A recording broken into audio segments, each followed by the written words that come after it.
Hello and welcome back to the channel. I'm Spencer Penrod. I am a world builder who makes worlds for stories and D&D campaigns, things like that. Today we're jumping back into The Last of Us. Last episode we just saw a lot of setup for the premise of the show, the beginning of this outbreak of like mushroom zombie people. Joel, that is his name, right? I actually don't remember if we've seen him named in the show yet. My memory for names is just terrible, but I'm pretty sure it's Joel. Anyway, we saw him lose his daughter, and now we are time skipping ahead. So I don't have much to say about last time. We didn't learn a ton about the world, or rather, we learned that the world was just our world. There wasn't much difference. So I'm hoping that jumping into it this time, we'll see some more about how the world building goes, how things have changed in the 20 years since this outbreak has happened. With that being said, let's get started. Before I play, I actually just wanted to comment on the time skip itself. The fact that we see that we were able to skip 20 years into the future tells us a lot about how this outbreak has played out. Based on last episode, we seem to have had a pretty much simultaneous global outbreak that took place in like under a day. Or at least news was contained enough that what was happening in other countries didn't spread. But from what we saw, it seemed like there were outbreaks in Indonesia, I believe it was, at about the same time that things were starting, where our story was happening. Somewhere in the US, I think Texas maybe. And so that tells us that it was spreading really, really, really fast. Probably spread a bit before diseases started to manifest, or symptoms started to manifest, because I can't imagine anywhere would see this spreading and not immediately go into lockdown or respond with the army like we saw. So the fact that 20 years later there's still people around tells us that they've either figured out how this thing spreads and are able to avoid it, it has slowed down its spread, or just that the way that it's spread is not, even though it's fast, it's not so omnipresent that it can get to absolutely everyone. Like we saw, the only way we saw it spreading was through direct contact. We saw the old lady zombie like attaching stems, like roots almost, to her victims. But we know it has to spread in other ways because it was spreading to people before the zombies really were killing others. So whatever those other ways are, they seem to be really effective at spreading it, but perhaps not so effective that like everyone in an area is doomed if the spread is happening. I would guess something like 80%. That's just a completely random number, but the point stands that some arbitrary percentage of people gets infected when this thing is present, and some people just don't. It's not an all or nothing thing. If you're exposed to it, there's a chance that you survive. That's my guess, just based on the fact that like 20 years is way too long to survive if everyone exposed to it catches it, based on how quickly it was spreading before. So I don't think that's the case. And I think that part of those other things have probably also come into play, where they've learned more about it, learned how to avoid it, minimize the chance that they have to take that gamble. And potentially maybe it's slowed down its spread just because there's not really people to spread to anymore. I imagine the population has been reduced a lot, at least the like sentient population. So yeah, those are my guesses based on this time skip. We'll see what happens.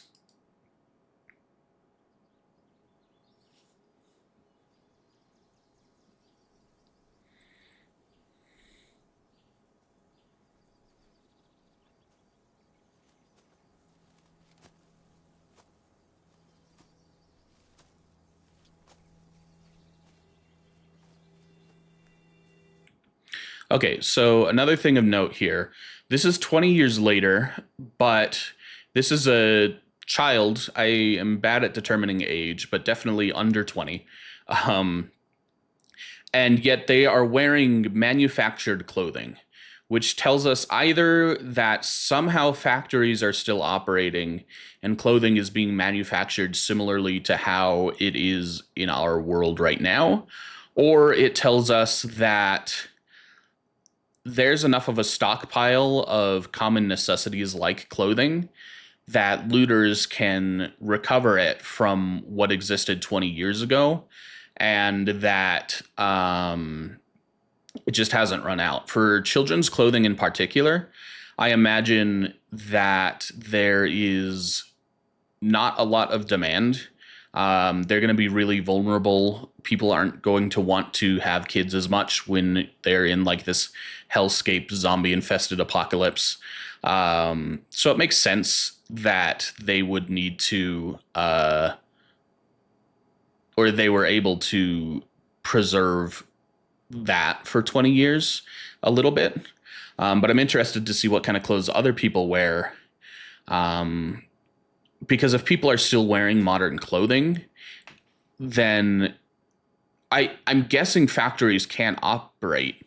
That seems like it would draw too much attention and zombies would flood it. So that means that the surviving population has to be tiny. Otherwise, they would have burned through all this stuff years ago.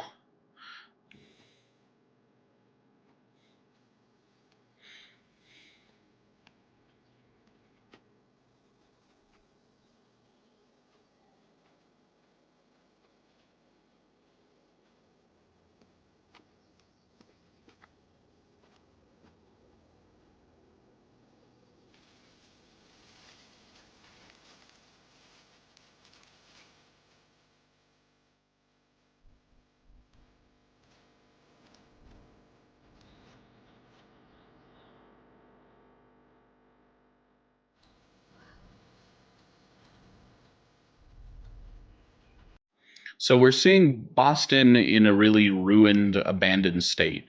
The fact that everything is so overgrown means that civilization can't stay in these big cities. They have to leave and find either smaller places, or maybe they're able to stay in the city but just don't have the personnel to maintain or perform maintenance tasks, which it looks like we're seeing guards here. Um, so maybe it's more the second one where they have kind of settled in a small part of the city and then they just don't have enough manpower to keep it clean and functional and looking like it's not completely abandoned.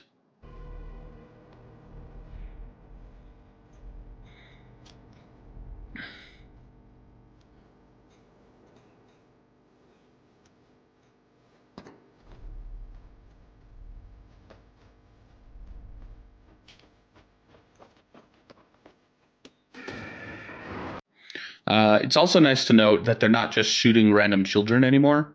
Um, so I'm guessing that means that they have a better way to tell if someone's been infected. Um, or they've learned maybe that the infection spreads quickly enough that they don't need to worry about that. But I'm guessing it's not that one because we saw, again, the old lady was kind of normal for most of the day, at least. We don't know how long she was infected, but it couldn't have been like it was at least a few hours. Um, and probably a lot longer that she was infected. And there were no visible signs of it. So if it could incubate for even a few hours, they wouldn't just trust random people walking from who knows where. So they have to have a more reliable method right now of determining whether someone's infected and they have cleared her. Or maybe they've got a containment zone to hold people in until they're sure. That could be another possibility.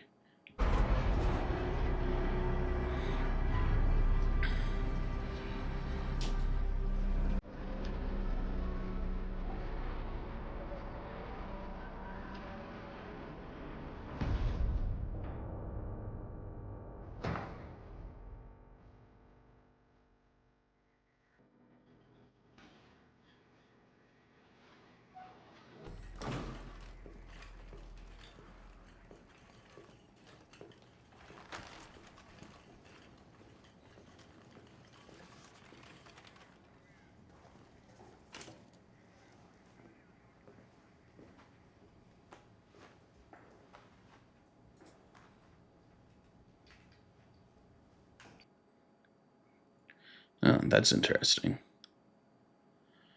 So they've got a name for it now, cordyceps infection. Coughing, slurred speech, muscle spasms, and mood change are not very like those are rather generalized. People just cough all the time. So that's hard. Obviously, having coughing as a symptom is a little different, but a lot of things give you that too. Slurred speech and muscle spasms are a little more unique, but also a little harder to identify. And mood change, you need someone to know you. But the incubation times here, time to full infection, is really interesting. So what we can tell from this is that, no, it's not great if I circle it. You can't tell very well. The infection is definitely, like they speculated at the beginning of this episode, where it's taking over the brain, because the closer it is to the brain, the quicker the infection spreads. We saw this even where the wounds from, well, yeah, no, the wounds that we saw the old lady inflicting on her caretakers were like in the neck, and then they were both infected just a few minutes later. So that's nice consistency that we've seen. But even if it's like super far away from you at your foot, you're looking at 24 hours max for full infection. It's also interesting that this is implying that the only way it spreads is through wounds. But that can't be the only way that it spreads, because we've seen people infected who weren't wounded. And it needed to start somewhere. And if the way this outbreak started was people eating each other, it would be shut down really quick. Like that, if that was the only way it spread, then it doesn't make sense. So I'm guessing there is another way it spreads, probably through the air, and that method, whatever else it uses to spread, has been rendered mostly harmless due to other precautions that they've taken. And so now the only thing they have to worry about is wounds. Or maybe it's just that this is a wound treatment area specifically.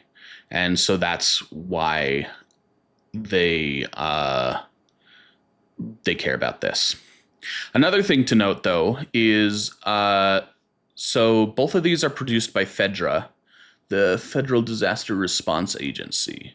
But notably, they're like standardized things. These are printed. These are designed probably on a computer. They've got like graphics. They look modern. And this is old. Like, these are really worn posters. but it means that at least for a little while, the um, the infrastructure was in place to create things like this still. So it's post-apocalyptic, but it's not so post-apocalyptic that everything is completely ruined.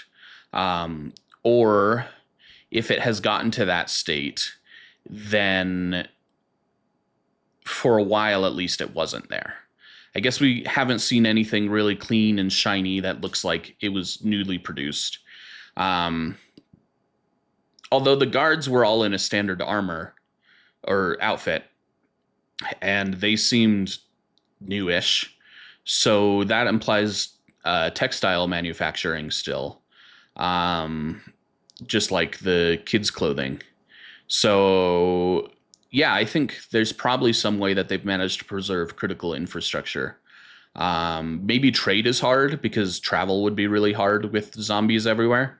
But somewhere at least seems to still have the capability to produce things in a more modern way.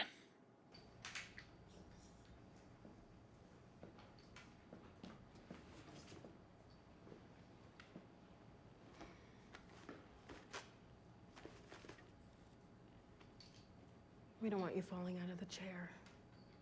What's your name? She is super strapped in there. It's definitely not about falling out of the chair. Um, I didn't comment on this just because it was obvious, but this is definitely them bringing her to like the quarantine area to check for infection, which was my second guess that they had somewhere like that, and that's why they weren't just shooting her on sight. But it's nice they're confident enough in that process that they don't have to kill people on sight. They can like give them an examination to determine if they're safe. Are you alone?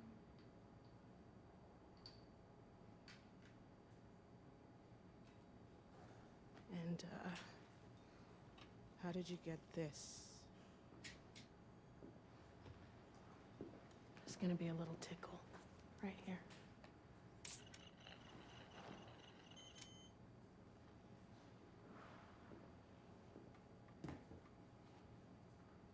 What if I told you that after we gave you some medicine, we're gonna find you your favorite food to eat? Would you like that? And then we'll get you some new clothes and toys, as many as you want to play with. So the device was red, which probably means she failed whatever test was happening. Um, they're giving her medicine. I think it's probably an execution. Um, because at the beginning we heard that there was not only no cure for something like this, but no possibility of a cure. Um, so I really doubt that they have something to prevent it. Um, but I guess we'll see. Um, I don't want to watch another kid die, so I hope I'm wrong. It's just a little needle. It's okay.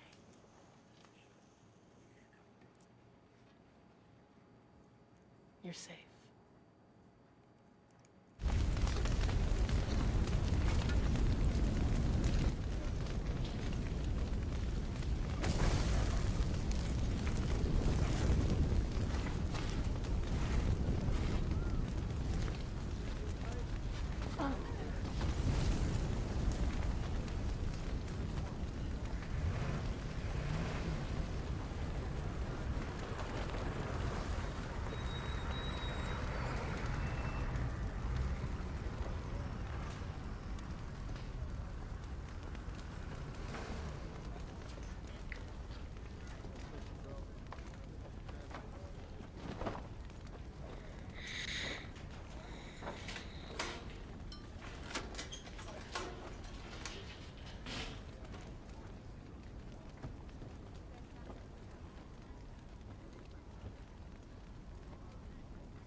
Can't.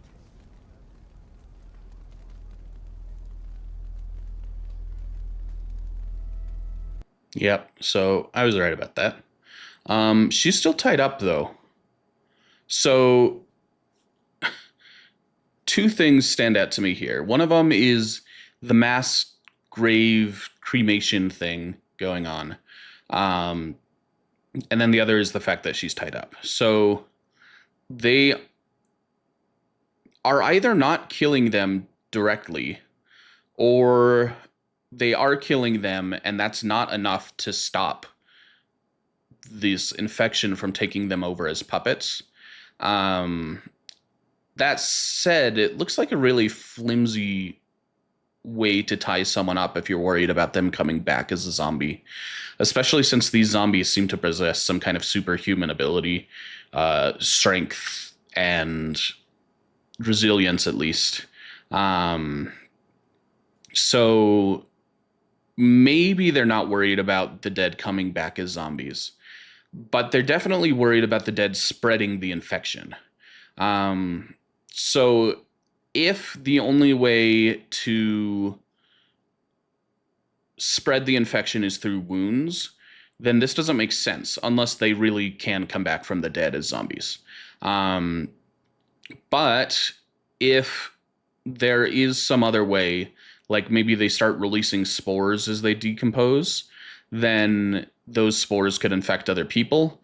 That would make sense. And that's why they have to cremate them, is to just burn every remaining trace of this mushroom, because otherwise it would infect other people. That's my guess. And then maybe she's tied just because it makes her easier to transport. It, especially around the legs, just looks too flimsy to hold her in place if she was actually going to struggle. So I'm thinking they probably don't come back to life, but it's a maybe.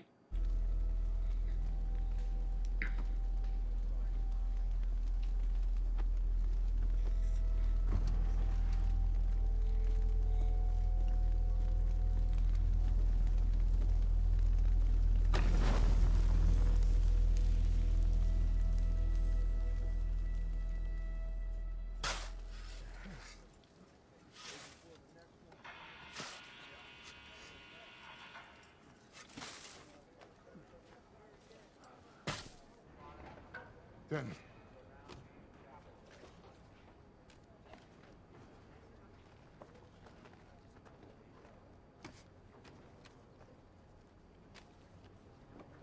You got anything else? Nothing today.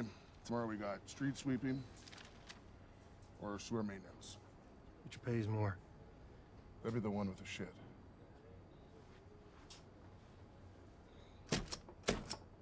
Lake crew, 4 p.m. start.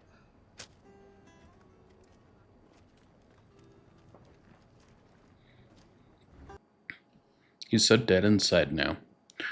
20 years is a lot of time to pass, but apparently not enough to grieve watching your daughter be killed in your arms. I'm rewinding to try and see what those wanted posters were. Lake crew, 4 p.m. start.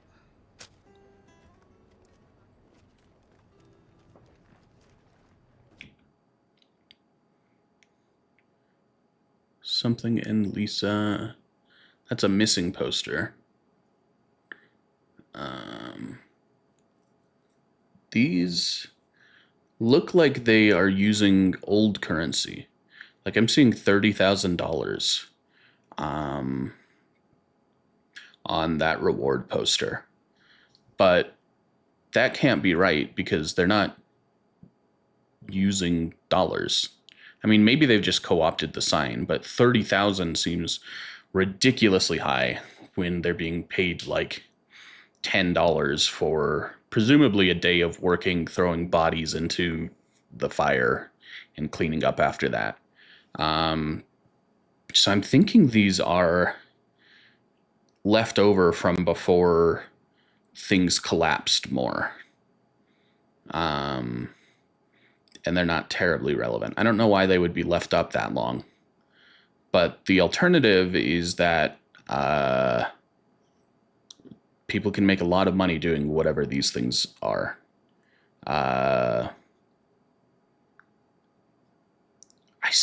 swear I see a phone number here. And maybe phones are functioning. But I would be surprised. So that really makes me think these are from before the collapse, and people just don't care enough to clean up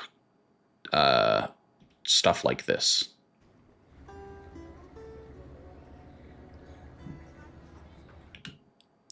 Curfew hours. Okay, well, they don't just kill people, so that's good. They're just arresting them. It's a strict curfew. I imagine because it's harder to tell at night who's infected and who's not.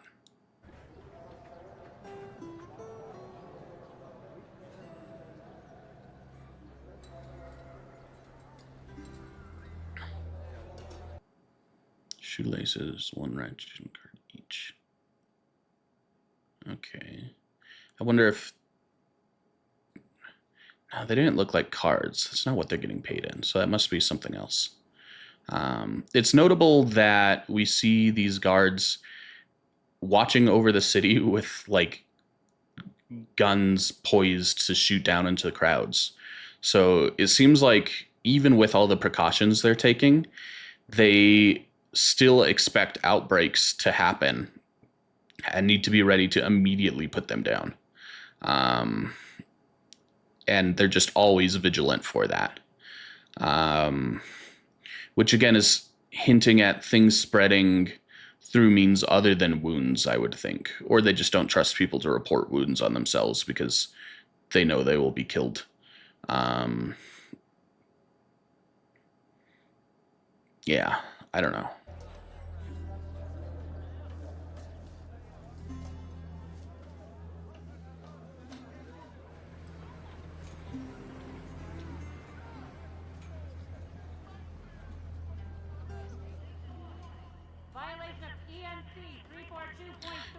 Actually, I'm interested in this. Oh, they're covering up graffiti here. And probably graffiti that is a symbol of some group. So I was thinking this is a sign that maybe they are getting things to the point where they can start maintenance. But the fact that these two are being watched over by guards so directly, and that it is graffiti of some kind of big symbol, makes me think that there's some kind of resistance group here to, like, oppose to the rule of whoever's in charge. And they are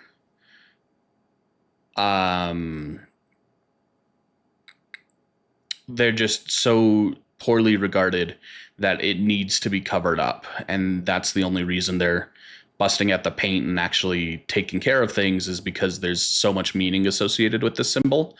Because otherwise I feel like they would just let it go to shit like everything else.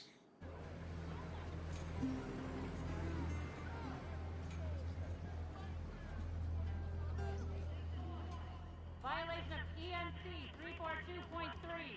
Unauthorized exit from a quarantine zone. Maria Alessiano. Violation of ENC 342.7. Unauthorized entry into a quarantine zone.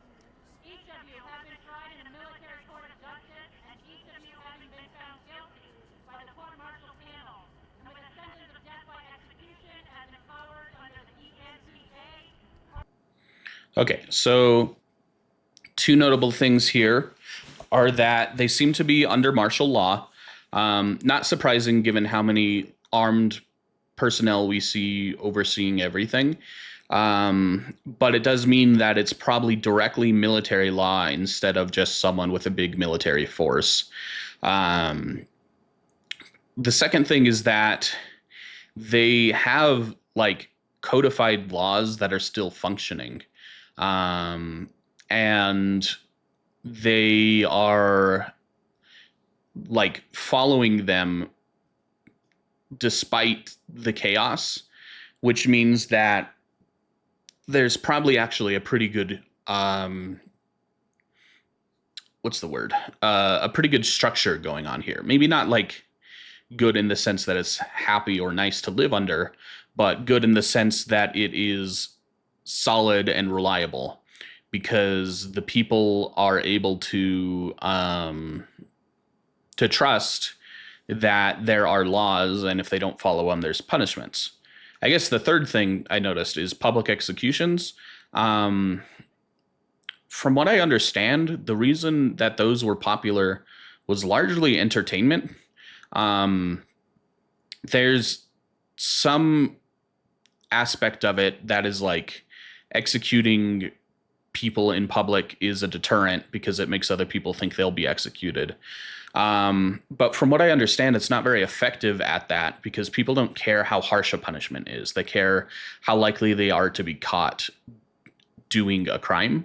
Um, so the big reason that people did public executions was just because other people had nothing to do and enjoyed the entertainment of it. And sometimes there was like religious aspects associated with it that were meaningful. So the fact that those are brought back, I imagine it's probably being used as a deterrent, despite it not being terribly effective at that. But I think the reason that it has staying power is probably because there's not much to do. And people don't have hobbies. They're just working.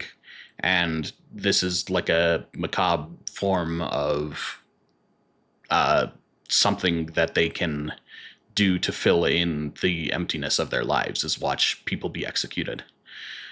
That's my guess, though.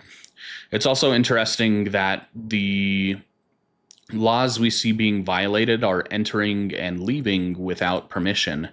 Obviously, if you're not going through the protocols, you are increasing your risk to exposure to this infection. But the fact that, like, they can test for it, apparently. At the very least, they could check to see if someone is wounded. Although that can't be it because you could potentially get infected through other ways. So the test is what they would need to rely on. In either case, the fact that they are killing these people, despite them presumably not testing positive for the infection, is because it's just too critical to maintain the order here. That, like, if people felt that they could freely exit and enter, then they wouldn't be able to maintain the rigorous checks to make sure that no outbreaks happen or get in.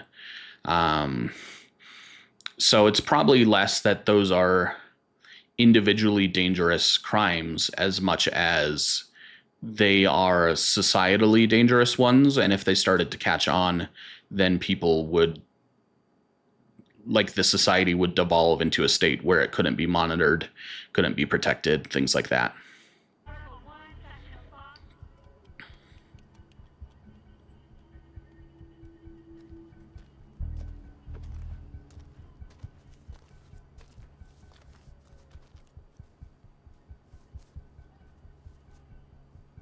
Come on.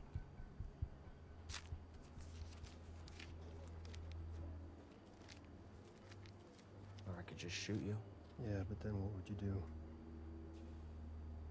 You're short 5.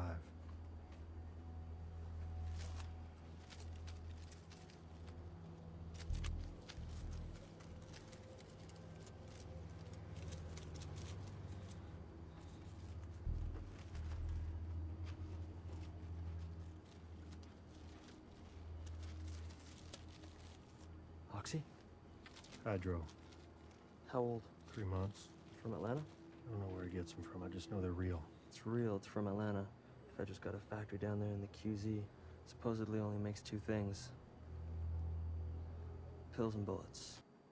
Okay, so confirmation that factories are still going, which we assumed based on clothing and posters and things like that.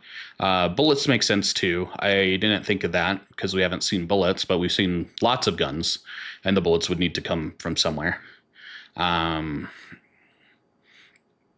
So that makes sense. It's also interesting that drugs are still being produced, though painkillers obviously have benefits besides abuse.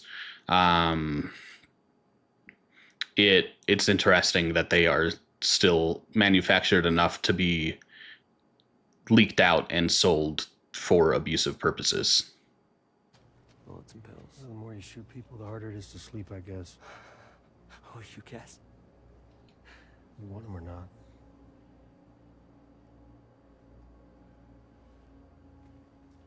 I need the bag back. He needs the bag back, meaning that despite factories existing for some things, I'm guessing clothing, bullets, pills, probably some other things like posters, though those are probably less maintained. Plastic is probably not on the list of things that needs to be created. So things like Ziploc bags are actually surprisingly valuable because there's nothing creating them anymore. You've kind of got to scavenge them. That's what the implication there is, at least, right?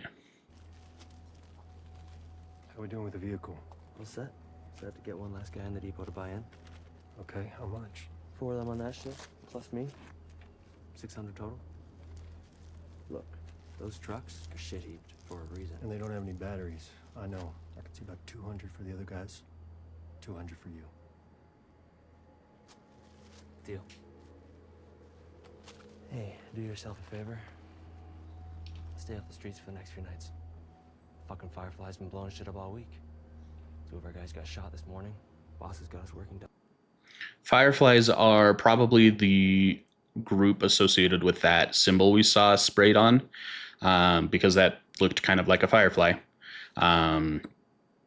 So it makes sense that if they are now sounding like some kind of terrorist group almost, that they would need to be covering up any propaganda or signs of them on the street. Doubles. Guys are jumpy and tired. It's easy to make a mistake in the dark. Stay safe. Yeah, you too. It's also interesting that he warns them to stay off the streets at night when there's already shoot, I forget the word. Not quarantine. Whatever it's called when you're not allowed out at night. Like, we've already seen the sign saying that people are supposed to stay inside during those times or they'll be arrested.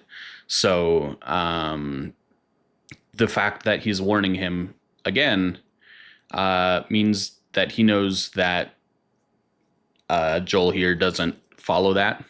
But it also means that they probably don't arrest people as much as the oh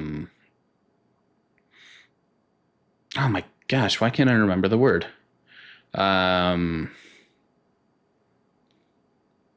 It's going to bother me.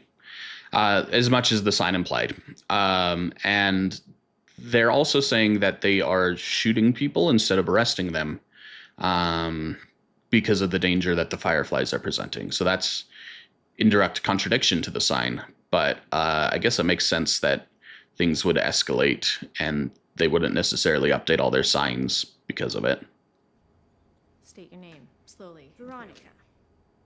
Same as yesterday. And the day before. And the day before. And the... Hey, people are gonna come looking for me. Okay, so she's being held here because she should be showing signs of infection but isn't, is my guess.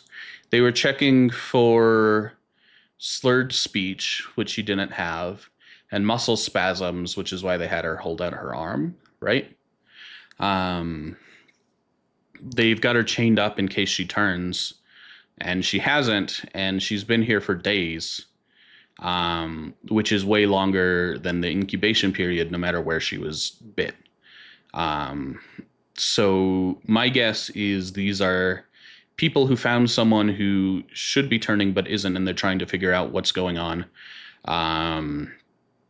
why she's different, and if she's actually safe or not. For me. People from Fedra, you hear me? Let me out or you're gonna pay, motherfuckers!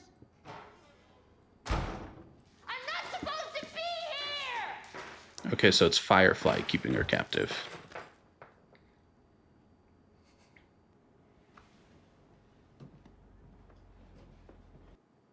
All right, so I don't have too much to say here, but I am running out of time for this episode. So I'm going to call it. One thing that stood out to me I didn't comment on was that the fact that they were using radios to communicate means that I was right that cells don't exist. So that poster we saw was definitely really old. But it also means that communication is, like we saw the length of that line. It's going to be slow. It's going to be hard to reach people over long distances, but it's not completely cut off. So that explains how they're able to get in contact with and get supplies from people across the country. Like if bullets are coming from Atlanta and they're in Boston, that's not a short trip, especially if travel is really hard, like they've been implying. So it makes sense that there's still some infrastructure there, and it's notable that it's there, but it's definitely not in a great state. And then, yeah, I don't know that I have much more to say. I liked this segment of the show a lot more. I feel like we got a lot more looks at the world building, at the interesting details of how society is collapsing and managing to struggle along despite that. So it was really good, really interesting. I'm loving the show so far. It's really good. And I hope to keep looking at it. Thank you for watching. I will be back soon with the last part in episode 1. It's going to take me a long time to get through this show. If you want to see things ahead of time, I post my backlog up on Patreon. I think there's a chance that this show might become a Patreon exclusive that I'd post for free, just because copyright has been really hard to work around. But we'll see what happens and if we can get lucky and keep it on YouTube. If you are interested in hiring me to critique your world building, I have a Ko-fi where you can do that. I will check out any writing or projects you've got and give you some feedback on your world building. Otherwise, subscribe if you liked the reaction, if you want to see more, and I will see you next time.